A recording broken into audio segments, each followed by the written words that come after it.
างถนนตงโยกน้องแตงออกไปทางถนนตงโยกเนาะสีเกิดสลอกสีเกิดเจ้าแล้วสีเกิดออกมาสีเกิด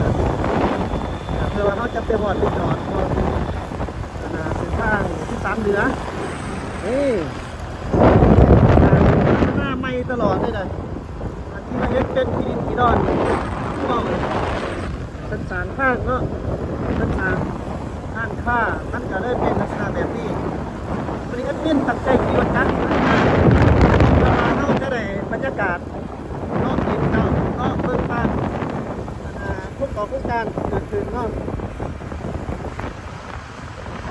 เอากิจกรรมมาครับไม่น่าสะดวกที่ที่อยู่เต็มนะเจ้าใช้เครื่องอุปกรณ์ก่อสร้างนี่สมเมืองใหม่เลยได้อยู่แถวนี้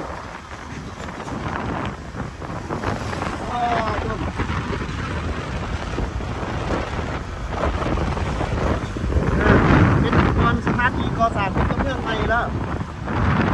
เนี่ยเลยให้เป็นเครื่องคนจัดพวกนัดพวกยังหนีมาเลยโอ้สุดยอดสุดยอดคนการร้ายแล้วแถวนี้เพราะไอ้ที่เองก็อยากไอ้มินก็อยากเบิ่งว่าถนนเส้นนี้มันหอดปัจจุบันนี่มันไปด้วยสาบ่ซึ่งประมาณตอนนี้นี่ประมาณหอดปีเนาะถ้าจะนี่ป้าเขาเก็บมันจะมาท่วมเลยเป็นพิษมันอาฆาตเกิดขึ้นมานะนี่เหตุผลของการสร้างการสร้างเนาะการพัฒนาเขาจะมาลงขึ้นแล้วเจ้าเขาจะมาลงขึ้นแล้วมีซื้อสีหน้าแบบมาลงขึ้นก็ได้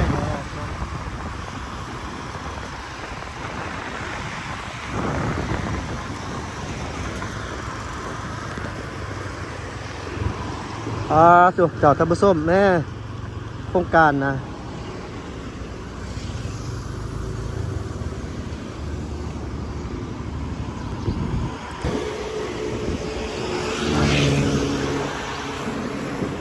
ตะกี้นี่มันสิมียังอยู่นี่นอกจากทงหน้าแมนบอเจ้ามีแต่ทงหน้าได้อยู่นี่นะเดี๋ยวนี้คือทางผสมเห็นนี่แหละว่าเป็นจังไหนนี่เขาก่อสร้างกันอยู่ย้ำอีกเทื่อนึงเนาะถนนเส้นนี้มันเป็นถนนตัดใจระหว่างสิออกไปดงหน้าโศกแล้วก็จะออกไปทางถนนดงหน้าทองน้องพญาก่อนจะหอดวงเวียนแล้วก็จะไปซอดใส่ทางถนนดงโดกไปหาสีเกิดเป็นถนนตัดเส้นนี้ก็ร่นเติบแต่ว่าได้หยาดังมานี่ปี1 2 ปีคือท่านผู้ชมเห็นน้ำกันนี่ว่าเพิ่นสร้างซาพี่ลึกขนาดนี่ขางทางเบื้องนี้ก็มีเนาะเบื้องนี้มันอยู่ต่อแผนกกระทรวงวัฒนธรรมการท่องเที่ยวแผนกวัฒนธรรมและการท่องเที่ยวนครหลวงวิงจันทร์นี่อยู่นี่เนาะโกงกันขามกันจะเป็นโปรเจกต์ใหญ่ด้วยเจ้านั่นจะเป็นอีกเนาะใกล้ๆกันโอ้สุดยอดเลยแบบว่าสร้างแบบนี้ได้ใจขนาดนะแต่ว่าเฮาบ่ฮู้ว่าเป็นบริษัทใดที่มาสร้างเนาะขนาดจะแม่นนักลงทุนจากโซปจีนนี่บ่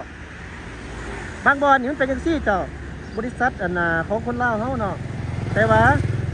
าให้บริษัทจีนเป็นผู้ก่อสร้างก็มีคือกันสินะมันเป็นแบบนั้นนะเจ้าฉะนั้นก็บางโครงการก็เป็นการร่วมมือกันระหว่างลาวกับต่างประเทศอย่างประมาณนี้เจ้าเดี๋ยวเราไปเบิ่งหลายจุดหลายบอนขี่รถไปน้ำกันส่วนนี้ก็กำลังขึ้นอยู่ตอนนี้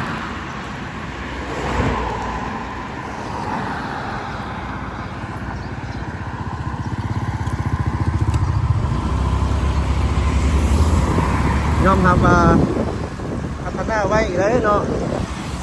อันนี้นี่ที่ท่านผู้ชมเห็นอยู่ตอนนี้นี่มันอยู่ซ่านเมืองเด้อเจ้าซ่านเมืองเด้อว่าแมนอยู่ในตัวเมืองเลยซ่านเมืองออกมาอีกน่าจะขึ้นอยู่กับเมือง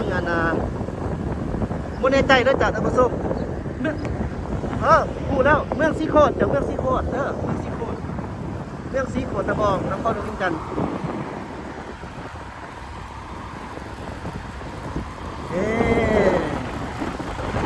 บริษัท เบิ่งน้ำกันได้หลายจุดหลายบอลนี่ก็แล้วเนาะเบิ่งเพื่อนสร้างเขาเบิ่งเพื่อนคนหาดก็เป็นเพื่อน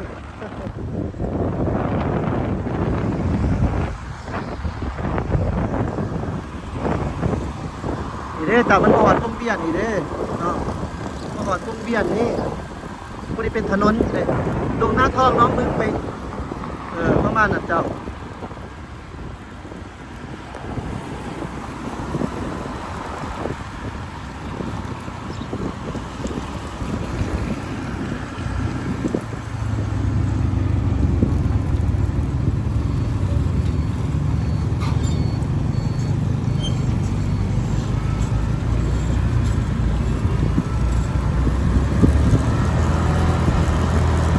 แอดมินเลือกที่จะมา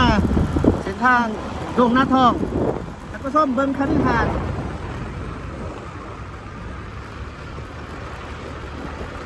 คันหาดเ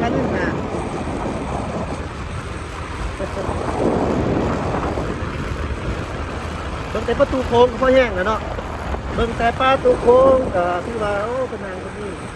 เลื่อนเบี้ยงสวรรค์ถนนนี่แม่ถนนตัดใหม่เจ้าลงหน้าท้องหาหนองพญามาเบิ่งมาเส้นทางนี่จะมีการพัฒนากันเพียงไหนนี่เอาเห็นแล้วว่าโค้งเล็กอะไรอย่างเงี้ยน้องไว้ขนาดเลยเจ้าไว้ให้ขนาดเลยถึงราคา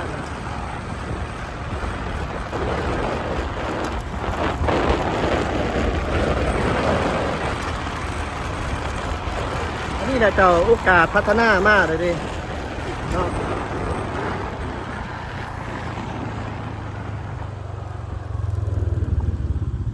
เดี๋ยวแอดมินจะซูมให้เบิ่งโครงการก่อสร้างพัฒนาตอนนี้เข้าซูมเข้าไปเขตที่เข้าเห็นอยู่หันนั่นเป็นเขตดงหน้าโศกเด้อเจ้าเป็นเขตดงหน้าโศกเจ้าท่านผู้ชมเบิ่งเอาเนาะว่าพัฒนาว่าเขาเจ้าสร้างกันเพียงใดเนาะ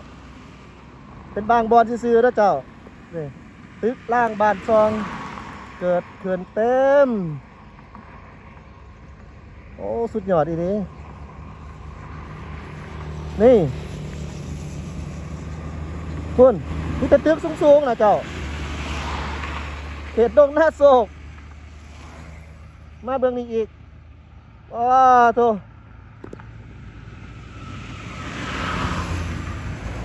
ว้า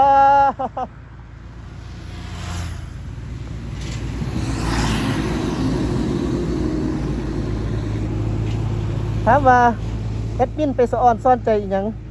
ได้อีหยังจากเขาบอกเลยว่าคันนี้ในมุมมองของเฮานี่ก็คือการที่นี่โครงการเกิดขึ้นนี่มันก็เว้าว่า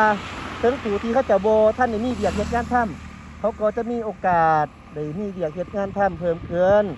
คันอยากได้เงินเดือนหลายๆก็ต้องตั้งใจเรียนหนังสือให้เก่งๆภาษางานหน่อยก็ได้2ภาษาซะ1ภาษาอังกฤษ2ภาษาจีนเบาๆภาษามาเตอร์แลนด์เฮาเองภาษาแม่เฮานี่แม่นเฮาได้อยู่เด้อเด้ก็เป็น3ภาษาถ้าได้3ภาษานี่หากินบ่อึดบ่อยากหรอกที่บ้านเมืองเฮาเจ้าท่านผู้ชมอันนี้คือความจริงแล้วเจ้าคือความจริงเนาะฉะนั้นหลายคนบอกว่าโอ้อยู่เมืองเราได้เงินเดือนน้อยมันก็ขึ้นอยู่กับว่า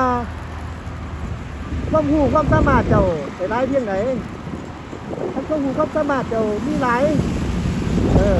โอกาสเจ้าจะได้เงินเดือนสูงเป็นอย่างปกติไปแล้วทำไมปีนี้เขาก็เบิ่งแล้ว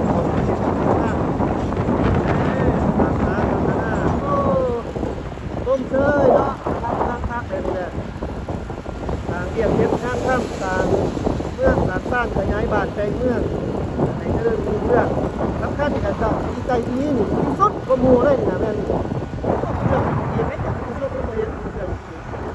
ดีใจที่สุดนั่นนี่แหละท่านต่างรถก็ตั้งที่ได้มาตรฐานดีใจที่นี่จากทั้งโลกเลยดีใจที่สุดเลยล่ะอยากให้มันเกิดขึ้นอย่างมันแล้วทั่วประเทศนี่เลยเจ้าแล้วเราจะฝากพ่อแม่พี่น้องเราในทางนี่นะเคยเห็นเราเขาเจ้าเสียมันดีตรงหน้าท้องน้องพญาตอน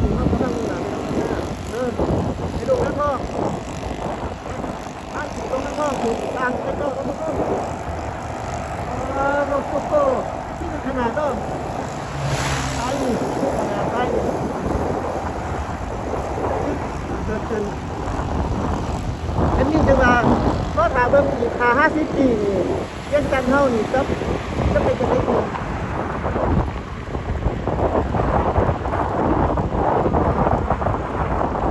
ยอดดงหน้าทองเนาะตอนนี้ว่าดงหน้าทองเนาะ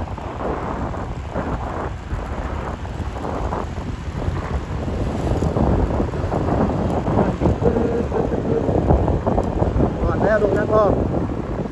น้องแตง2 กิโลน้องหน้าโซ่3นี่ไปเบื้องซ้ายมือคือดงหน้าโซ่เบื้องขวามือนี่มันเป็นน้องแตงโอเคท่านผู้ชมอันนี้คือการอัปเดตล่าสุดเนาะโครงการพัฒนาบ้านเมืองเฮาเขตบ้านเมืองที่โคตะบองนครหลวงเวียงจันทน์ก็เห็นว่ามีการก่อสร้างกันอย่างหน้าหูหน้าตาคึกคักหากท่านผู้ชมมักฮักในการนำเสนอของแอดมินก็อย่าลืมกดแชร์กด Subscribe เป็นกำลังใจให้ด้วยเจ้าสบายดีเจ้าเพราะขับรถก่อนมานี่รถร้ายล่ะต้องระวังเจ้า